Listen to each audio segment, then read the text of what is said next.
Hi guys.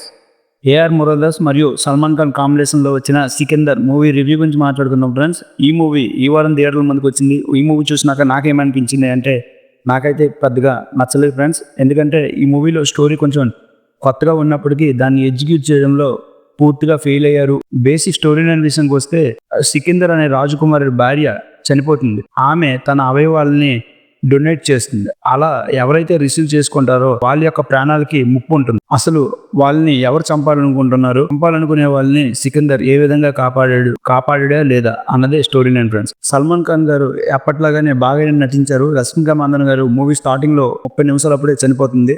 ఆ తర్వాత ఒంటరి సినిమాలో గోపీచంద్ గారికి ఆ హీరోయిన్ కనిపించినట్టుగా మన సల్మాన్ ఖాన్ గారికి రష్మిక అప్పుడప్పుడు కనిపిస్తూ ఉంటుంది అనమాట. సినిమాటోగ్రఫీ చూడడానికి చాలా డీసెంట్ గా ఉంది. బ్యాక్గ్రౌండ్ స్కోర్ కూడా పర్లేదు. ఫైట్ సీన్స్ అయితే మాత్రం సల్మాన్ ఖాన్ గారు పూర్తి న్యాయం చేశారు. ఈ మూవీకి పాజిటివ్స్ అయితే సల్మాన్ ఖాన్ గారి పెర్ఫార్మెన్స్, కొన్ని ఎమోషనల్ సీన్స్ లో ఆయన ఇచ్చిన ఎక్స్ప్రెషన్స్ మనల్ని ఆకట్టుకుంటాయి.